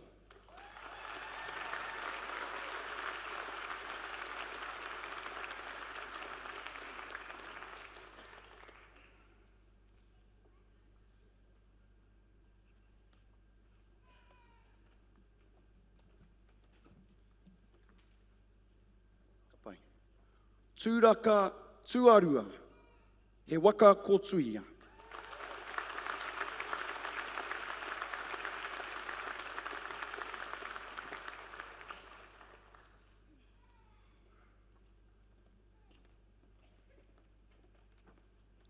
Ka pai, te tūraka toa mo te wāhaka whakaeke, te wharekura o aro whenua.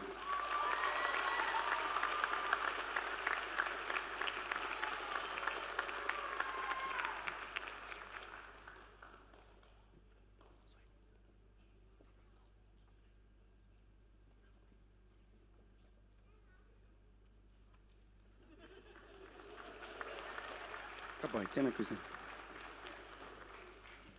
Ka pai, ka huri tātou ki te wāhaka mō teatea. He karanga tēnei ki a Matu Coleman Clark.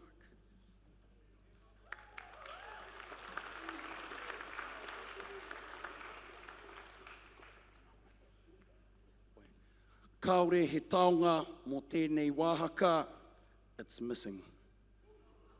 Ka pai, te wāhanga mō teatea.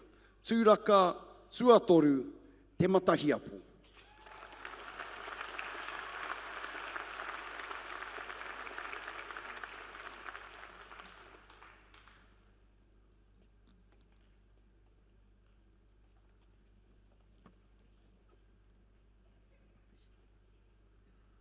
Tūraka tuarua, he Waka Kłtuia.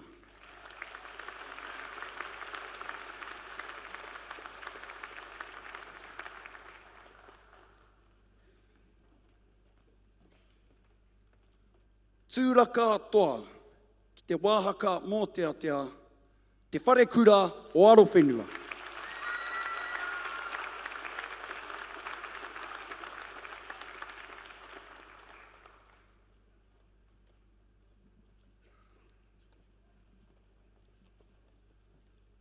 Ka pai, tēnā tātou, ka huri tātou ki te wahanga waiata āringa, he karanga tēnei kia karamea pē whairangi.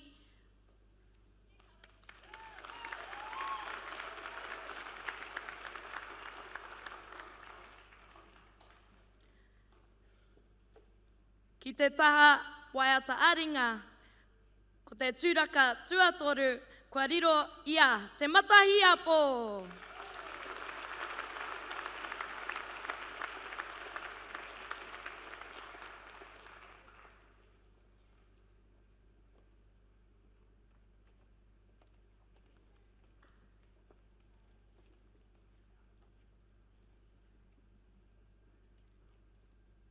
Ka pai.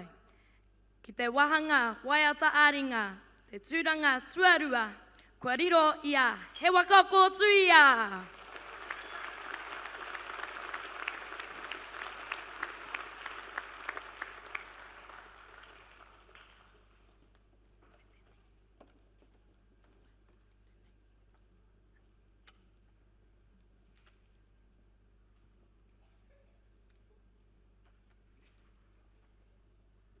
Ka pai. Ki te wahanga, te waiata āringa, te tūranga tuatahi, whakanuia te wharekura o aro whenua.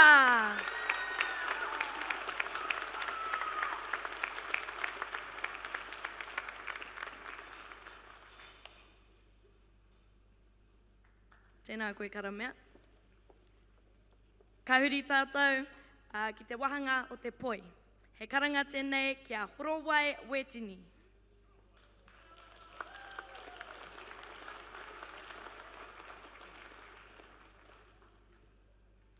Ki te wahanga o te poi, ko te tūranga tuatoru, kua riro ia te matahi apo.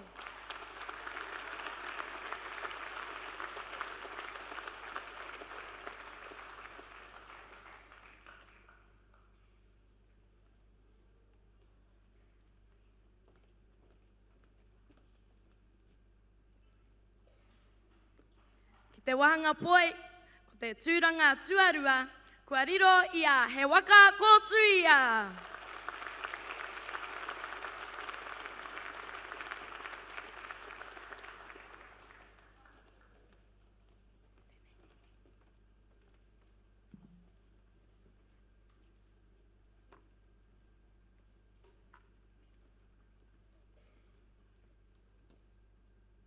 Ki te taha o te poi, ko te tūranga toa, tēnā whakanuia te wharekura o aro whenua.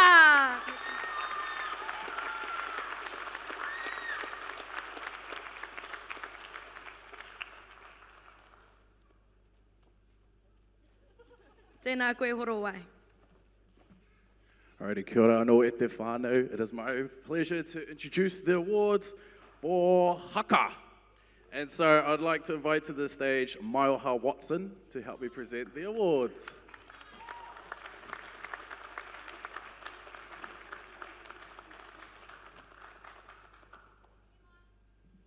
Hey, ka pai.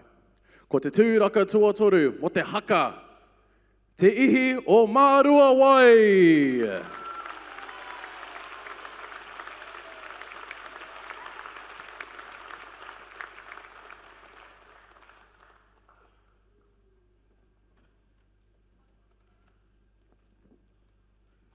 Ko te tūraka tuarua mo te haka, so second place for haka, he Waka Kłtuia.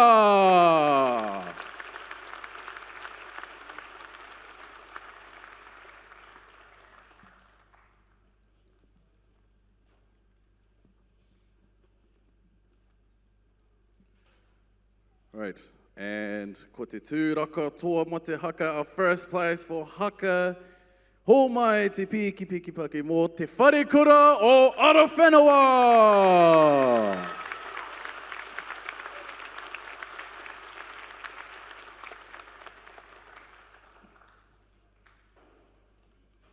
E mihi ana ki a koe, mai aha.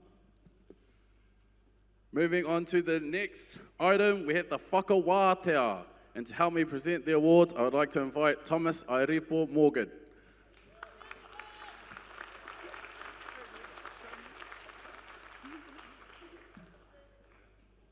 Ko te tūraka tuotoru, mo te whakawātea, te ānara hākena.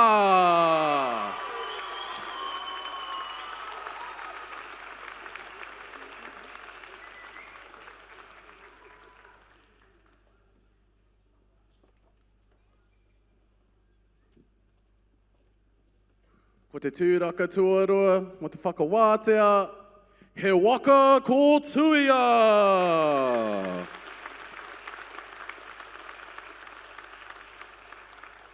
Now, aroha mai whānau, there's no tauka for this category, but hei aha. All right, ko te tūraka toa, mo te whakawātea, first place, hō mai te piki paki mō te whare kura o Arowhenua.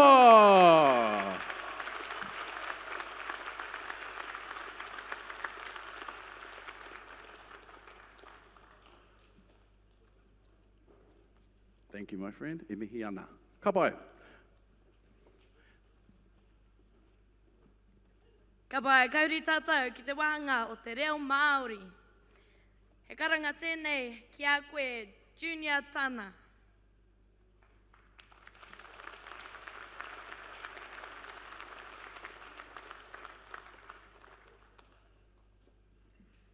Ki te wahanga o te reo Māori, ko te tūranga tuatoru, kua riro ia te matahi apo.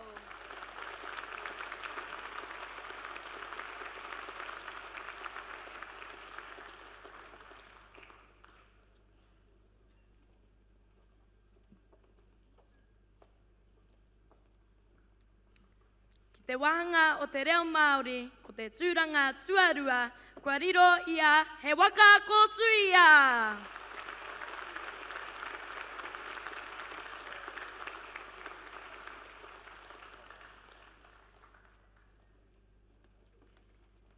Kia manua nui mai te iwi, kaore he taonga mo te tūranga toa ki tēnei wahanga.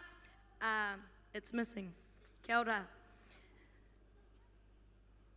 Ki te wahanga o te reo Māori, ko te tūranga toa, tēnā whakanuia te whare kura o Arowhenua.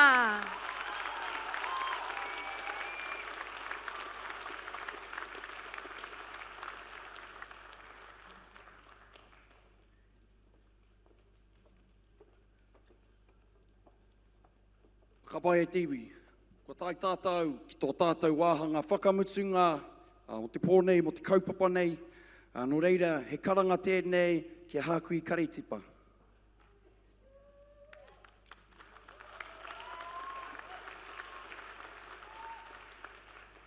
Ka pai. Ko te wāhanga e whai ake nei, ko kā whakaihu Waka, our overall winners. Ko kā kapa tuarua, me te tuatahi ka whakakanohi i te rohe o Ōtākou Murihiku ki kā whakataitai ā-motu. Ko kā kapa e rua, ka whakakanohi i a tātou ki te whakataitai ā-motu. Tūraka tuatoru, te wāhaka whakaihu Waka.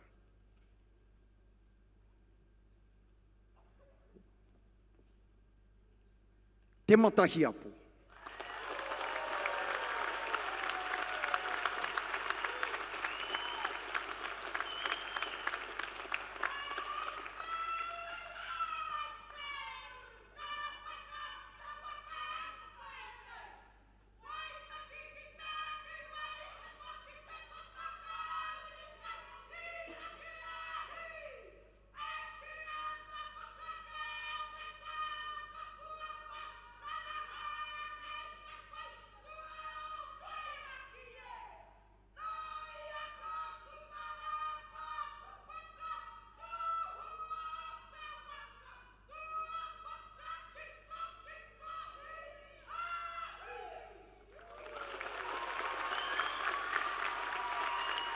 Mauri ora. Mauri ora. He tika, me he mea, he haka, he waiata, he pāwa koutou, kia tautoko i ngā kapa whakaihu waka, tukuna. Ka pai. Ki te wāhaka whakaihu waka overall, tūraka tuarua. He waka Kłtuia.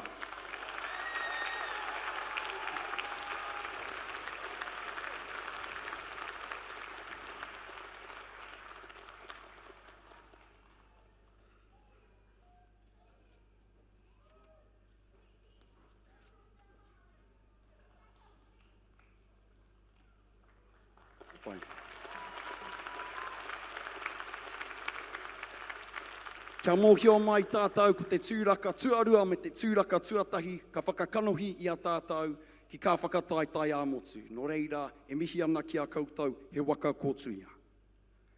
Ko tai tātou, ki tō tātou tiwhi ke te whakamutuka, o tira ki tō tātou tāoka whakamutuka. Mō ka toa whakaihu waka o tō tātou nei, kaupapa te Hautoka, 2025. Tēnā, haruru mai te whare. Te whare kura, o aro whenua!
Ka pai tātou. A kā tia ke, he tika, kia tū tēnei, no reira nāia, te reo o Ōtākou, te mana whenua nei, e mihi ana ki a koutou, ka kai whakawā, i whakapaukaha, i whakapeto koi, i whakatake riaka, kia ora ai tō tātou kaupapa.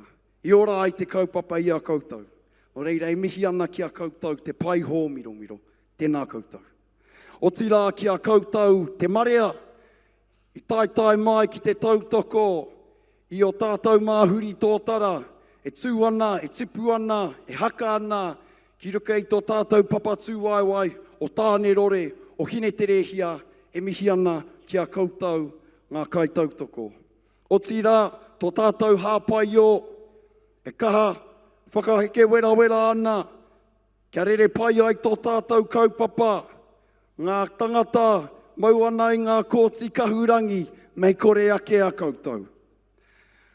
Arā, ko taku mihi whakamutu kā, kia koutou ka kai haka. I nā te miharo, i nā te nui o kā mahi i ea i tēnei raki. E mihi ana kia koutou te ana mata kā rakatira o a pōpō. E tū ana, e whakawaha ana, e kawe ana i ēnei taoka, i kūmanutia, e kauwhekema. No reira, e mihi ana kia koutou. O tira ki kā kapa, e whakakanohi ana i tō tātou nei rohe ki kā whakataitai a motu, o ke aururoatia. Whakawaha te riri, tūwhitia te hopo, mairakitia te akitu. He waka Kłtuia, aro whenua, ka mutu pia. Haruru mai te whare.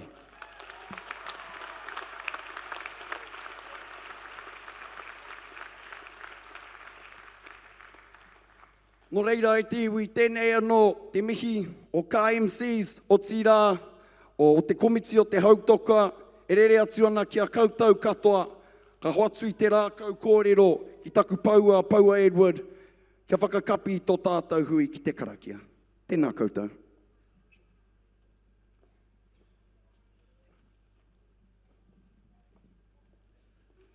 E te whare nei, koutou e te whānau i te kōkona, tēnā rā koutou katoa, koutou o ngā Kapa Haka, koutou o te tirara, tai tama tāne, tai tama ene, koutou katoa ngā mihi atu kia koutou. E tautoko ana ngā mihi kia tātou nei kai whakawā, koutou o te tira kai whiriwhiri ai o rātou ngā tīmana. Nō reira tēnā rā koutou katoa. Kei te waimari e tātou katoa, i ki te ana te hautoko i tēnei rā, mai te timata tai no ki te mutunga, ngā mihi atu kia koutou katoa, ngā ringa raupā e hāpai ana tēnei kaupapa nunui mō tātou katoa. Nō reira, hei whakakapi tō tātou nei hui atara nei, unu hea, turu tapu nui, kia māma, kia wāte, te nākau tinana me te wairua, taka tū koi a rā, e rongo i whakairi ake, kei ruka, haumi e, hui e, tai ki e, pōmari e.